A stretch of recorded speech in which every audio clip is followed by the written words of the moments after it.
Bonjour à tous chers amis et bienvenue au Potager avec Patou pour la première foire aux questions de l'année. Comme j'expliquais dans la description, vous êtes très nombreux cette année à avoir un nouveau potager, mais qui dit nouveau potager dit aussi nouveau jardinier. On est nouveau jardinier, on se pose plein de questions. Je me suis rendu compte que sur les réseaux sociaux, il y a énormément de gens qui se questionnent, qui n'ont pas de réponse nécessairement. Ou des fois, je vois les réponses, puis ça me chicote un peu parce qu'il y a des choses, il y a des personnes qui sont capables de vraiment bien répondre à ces questions-là, mais il y en a d'autres, par contre, malheureusement, on est débutant, on ne sait pas, on écoute tous les gens qui nous disent de bons conseils. Il y en a, comme je dis, il y a des bons conseils, mais il y en a d'autres, malheureusement, que c'est peut-être un petit peu plus difficile.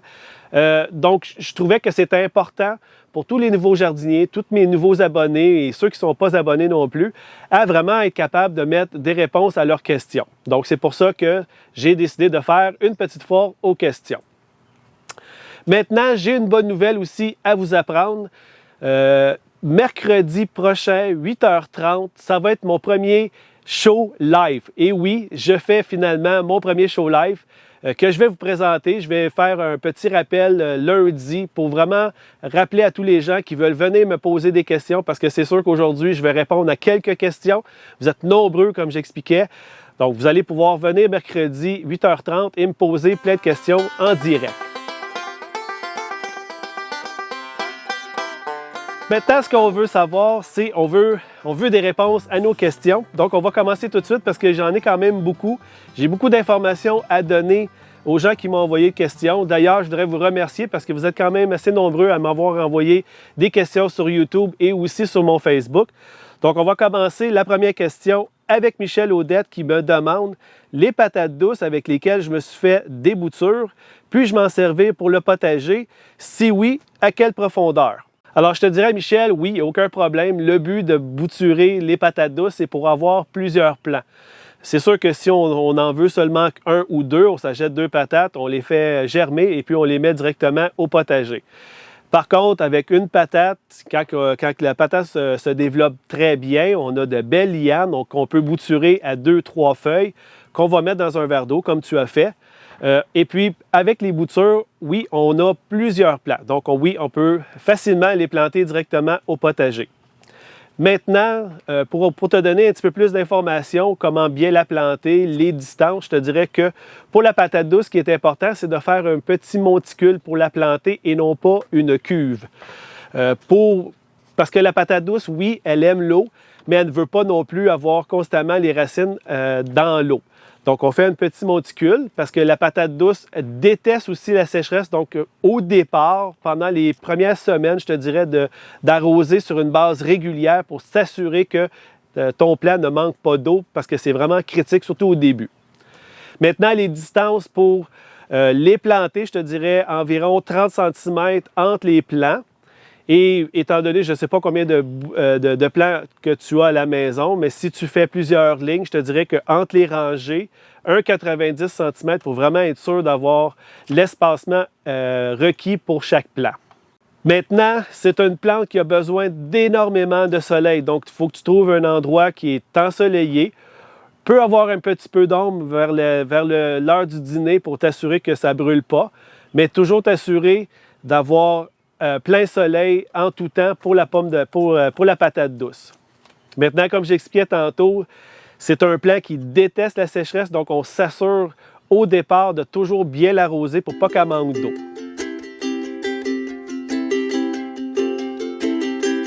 Maintenant, la deuxième question me vient de Précidia qui me demande que faire à la dernière minute lorsqu'on a un sol glaiseux. Cet automne, je vais le nourrir avec des feuilles mortes, gazon, etc. Mais si je veux le rendre moins glaiseux pour ma maison cet été, qu'est-ce qui est le mieux à faire? Bien, tu as un peu répondu à ta question en disant que tu vas rajouter des feuilles, que tu vas rajouter de la matière organique, des tontes de gazon. Je te conseillerais aussi d'apporter du fumier, du compost qui va vraiment physiquement mieux adapter ton sol pour vraiment le rendre le plus meuble possible. Donc, la capacité du compost et du fumier est vraiment ça, va vraiment améliorer physiquement ton sol. Il y a aussi le sable qu'on pourrait apporter qui va amener un autre aspect. Le sable, ce qu'il va faire, c'est qu'il va vraiment aider à défaire les mottes, parce qu'on sait quand on a un sol glaiseux, si on travaille un petit peu le sol, on va se rendre compte qu'on va faire des grosses mottes de glaise. Donc le sable, ce qu'il va faire, c'est qu'il va vraiment venir tout casser ces mottes-là, qui va rendre encore ton sol beaucoup plus meuble. Comme j'expliquais, le compost, le fumier aussi a la capacité d'absorber énormément d'humidité. Donc, il va absorber l'humidité dans ta terre qui est très glaiseuse. Avec le sable, va vraiment combiner, tout va vraiment bien se mélanger. C'est sûr qu'il y a un certain travail à faire. On doit un peu travailler le sol pour vraiment l'ameubler, pour être capable d'incorporer ces matières organiques qu'on va apporter.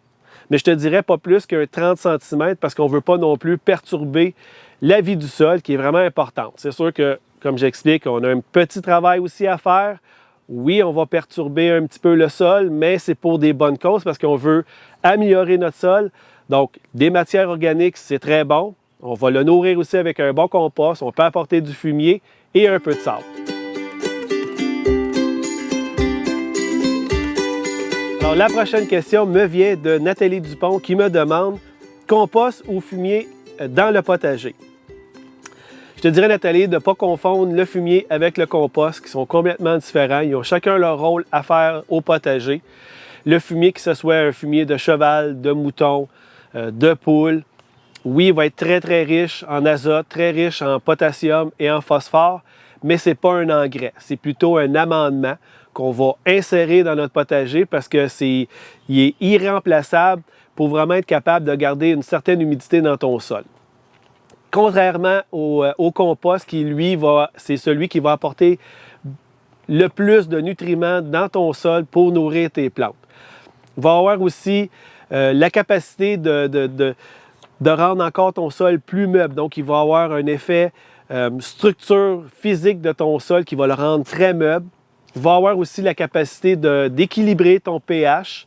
Va aussi amener beaucoup de micro-organismes dans ton sol qui vont vraiment travailler pour toi pour rendre ton sol le plus fertile possible. Donc, le compost est très important parce qu'il va apporter la fertilité, va améliorer la structure physique de ton sol. Même chose un peu pour le fumier. Par contre, lui, il va plus amener un amendement qui va apporter une structure aussi à ton sol, mais qui va aussi en même temps garder beaucoup d'humidité. Donc, je te dirais, la réponse, c'est, je te dirais, les deux qui sont très importants. On pourrait même aussi ajouter la chaux qui va vraiment stabiliser ton pH dans ton sol, qui va être capable d'absorber le plus de nutriments possible. Donc, les plantes ça va être beaucoup plus facile pour les plantes d'aller chercher tous les nutriments qu'ils ont besoin. Donc, oui, on peut apporter le fumier et le compost. Maintenant, la prochaine question nous vient de Yvan qui me dit « Salut Patou, j'ai fait l'erreur de commencer mes semis de courges beaucoup trop tôt et ils sont en fleurs. Comme la température est encore froide, je ne peux pas les planter à l'extérieur. J'ai peur que mes fleurs ne soient pas pollinisées par les abeilles et que je n'aurai pas de courges. As-tu des conseils pour éviter que j'aille des plants de courges vides? » Je te dirais tout de suite, Yvan, qu'il n'y a pas de problème. Oui, c'est sûr que ton plant il fait déjà quelques fleurs, mais ça ne veut pas dire que tu n'auras pas de courges. C'est sûr que là, présentement, tu ne peux pas les planter à l'extérieur, mais quand tu vas pouvoir, le plant va être capable de produire d'autres fleurs. Contrairement à ce qu'on pense, que toute la famille des cucurbitacées va vraiment pousser. Ils font de longues lianes qui vont avoir plusieurs fruits. Oui, tu as des fleurs mâles, tu as des fleurs femelles. Mais il ne faut pas que tu t'inquiètes avec ça. Quand tu vas pouvoir le sortir à l'extérieur, le plant va pouvoir se développer et continuer à faire d'autres fleurs, femelles et mâles. C'est sûr que si tu gardes ton plant à l'intérieur, oui, tu n'auras pas de pollinisateur. Tu peux faire aussi manuellement avec un Q-tip, ce qu'on appelle, ou n'importe quel objet que tu pourrais transférer le pollen de la fleur mâle, de la fleur mâle à la fleur femelle. Comment comparer, comment différencier les deux fleurs? La fleur mâle, je te dirais que va être beaucoup plus en étoile, va vraiment être beaucoup plus ouverte, contrairement à la fleur femelle qui va être beaucoup plus fermée, qui va faire un genre de petite secoupe. Donc oui, on prend un cure-dent, on prend un Q-tips qu'on va rentrer à l'intérieur, qu'on va aller frotter au centre de la fleur mâle, qu'on va transférer sur la fleur femelle. Mais pour le faire, il faut vraiment après de vraiment la fermer pour que le pollen soit à l'intérieur et puis qu'elle puisse commencer à être fécondée. C'est sûr que si ta fleur n'est pas tout à fait ouverte, ça veut dire que ta fleur n'est pas prête à être fécondée, donc tu ne peux pas le faire. Mais comme je te dis, il n'y a pas aucun problème. Tu peux sortir ton plant dans quelques semaines ou peut-être dans un mois, tout dépendamment dans la région où tu es. Mais ton plant va quand même se développer. Je le dis souvent qu'il ne faut jamais garder plus que 5-6 fruits par plant de courge. Mais comme je te dis, le plant de courge va faire beaucoup de rejets qu'on appelle. Donc, à partir d'eux autres, ils vont générer des nouvelles fleurs. Donc, c'est sûr que tu vas être capable de pouvoir avoir des courges dans ton plant de courge. Il n'y a pas de danger avec ça. La prochaine question me vient de Chloé qui me demande « Bonjour Patou, suite à un mauvais conseil, j'ai trop arrosé mes plants de tomates. Les feuilles ont commencé à sécher et certaines branches à tomber. Hier, j'ai changé de pot, mis de la nouvelle terre et du compost de crevettes. As-tu un truc? J'aimerais vraiment pas les perdre. Aussi, j'adore ta chaîne, plein de trucs et d'astuces. Je rêve de ton jardin et de poules. » Merci beaucoup Chloé, c'est apprécié, j'apprécie énormément. Pour ta réponse, je te dirais que tu as déjà répondu un peu à ta question. Le fait de changer de pot, de rajouter un peu de compost. J'ai fait, dans la dernière vidéo, j'expliquais un peu des trucs et des astuces par rapport aux tomates. On a souvent tendance à croire que notre plant commence à être malade, des maladies ou autres, mais c'est seulement qu'un manque de nutriments. C'est sûr que quand on commence, on fait du repiquage, on va transplanter dans un petit pot comme ça. C'est sûr qu'après un certain nombre de temps, la plante est vraiment très gourmande. Donc, elle a besoin de beaucoup de nutriments. Dans un petit contenant comme ça, le plant, s'il est vraiment exposé à des bonnes conditions, de la chaleur, beaucoup de soleil, va se développer énormément. Donc, le système de racines va se développer énormément. Donc, à un moment donné, c'est sûr qu'à force de tourner dans le pot, le plant commence à manquer de nutriments. Donc, les feuilles vont commencer à jaunir. Je l'avais montré dans la dernière vidéo. Les gens vont penser que oui, il y a une carence. C'est sûr qu'il y a une carence parce qu'il commence à manquer de nourriture. C'est comme nous, quand on a faim, on va manger, mais le plant, lui, à un moment donné, quand il n'y a plus de nourriture à l'intérieur du pot, bien, il va essayer de grimper. Donc, il va pousser en hauteur, va essayer d'aller chercher le plus possible du soleil pour développer des fruits, pour être capable de se reproduire. Donc, comme j'expliquais, tu as déjà répondu un peu à ta question. Juste de t'assurer d'avoir un pot suffisamment gros qui va être capable d'aller jusqu'à ta plantation extérieure.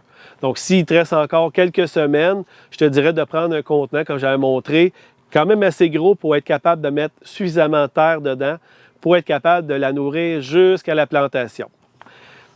Mais je te dirais, assure-toi d'avoir des arrosages réguliers, non pas beaucoup arrosé, pas arrosé, arrosé beaucoup, ça fait un choc aux plantes. Donc, c'est sûr qu'il va réagir. Les feuilles vont commencer à jaunir. Il y a les feuilles qui vont commencer à s'enrouler. C'est tout à fait normal.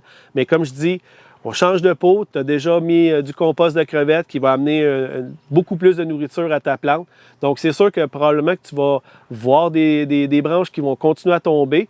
Mais il ne faut pas que tu t'inquiètes si tu vois que ton plant ne se développe plus ou qu'il ne pousse plus. C'est juste parce que là, il est en train de refaire ses racines pour être capable d'être plus fort. Donc, là, ton tronc va élargir aussi, mais il ne faut pas que tu t'inquiètes. Ton plant va reprendre vie dans quelques semaines. Il ne faut pas que tu t'inquiètes avec ça. Je comprends que tu ne veux pas le perdre, mais je te dis qu'il n'y aura pas de danger. Alors, la dernière question nous vient de Clémence qui me demande beaucoup plus d'informations sur les potagers surélevés. Oui, c'est vrai, Clémence, je n'ai pas vraiment discuté de potager surélevé parce qu'ici, au potager de Patou, on a plutôt des planches de culture qui sont directement dans le sol ou avec un coffrage en bois. Je te dirais que les deux, que ce soit le potager directement dans le sol ou surélevé, comportent les deux des avantages et des désavantages. Les avantages pour un potager surélevé, c'est vraiment qu'on n'a pas besoin de se pencher pour aller chercher nos légumes parce qu'ils sont à une certaine hauteur. Ils ne prennent pas beaucoup de place parce qu'on peut les intégrer ou les mettre à une place où ça ne prendra pas beaucoup de place. Ça ne prend pas beaucoup de terreau non plus pour le remplir, tout dépendamment du grosseur. J'en ai un ici que je mets mes laitues et mes fines herbes dedans, qui est suffisamment gros. Par Par contre, les désavantages, c'est que oui, la terre va s'assécher beaucoup plus vite, étant donné qu'on n'est pas directement dans le sol. Donc, il n'y a pas la profondeur du sol pour vraiment être capable de garder son humidité. Donc, il faut faire attention aux arrosages.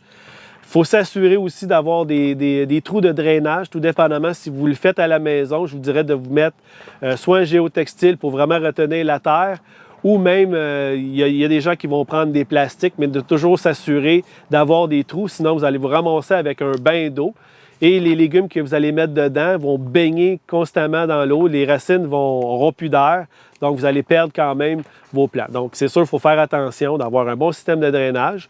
Mais c'est la même chose pour un potager directement dans le sol. On peut y apporter un compost, une bonne terre de jardin pour commencer avec du compost. On peut rajouter du fumier, un petit paillage aussi sur le dessus. Il y a certaines... votre terreau va quand même se décomposer. Vous allez avoir quand même des micro-organismes à l'intérieur. Mais ce ne sera pas la même chose qu'un potager qui est directement dans le sol, qui va avoir les vers de terre, qui vont venir faire des tunnels, qui vont aérer votre sol. Donc, c'est sûr, comme j'expliquais, il faut vraiment faire attention. J'ai souvent vu aussi, je le vois ici avec mon petit potager surélevé, que la terre se compacte très rapidement, étant donné qu'on peut, oui, travailler le sol en début d'année, mais avec les pluies, la terre se compacte énormément. Donc, l'importance d'avoir une bonne terre, un bon compost, un bon fumier pour garder votre terre le plus meuble possible, c'est vraiment ce que je vous conseillerais pour vraiment avoir du succès dans votre potager surélevé. Alors, c'est tout pour aujourd'hui. J'espère que vous avez aimé la nouvelle formule de vidéo de répondre à vos questions. C'est la première. Si vous avez des commentaires, on les écrit plus bas. Ça va me faire un plaisir de vous lire et essayer d'améliorer le contenu pour que ce soit beaucoup plus agréable pour vous qui regardent les vidéos. Maintenant, si vous n'avez pas eu la chance encore de m'écrire, de m'envoyer des questions, parce que comme j'expliquais, vous êtes très nombreux cette année à faire des petits potagers, on se pose plein de questions. Mercredi prochain, 8h30, je vais faire mon premier show live, donc venez me voir, on va se parler en direct, je vais être capable de répondre à vos questions, mais je vais avoir un invité spécial qui fait la même chose que moi ici au Québec. Donc, je pense qu'on va avoir beaucoup de plaisir ensemble à vous répondre. Alors, faites attention à vous, on se revoit mercredi prochain, 8h30. Merci et bonne fin de journée!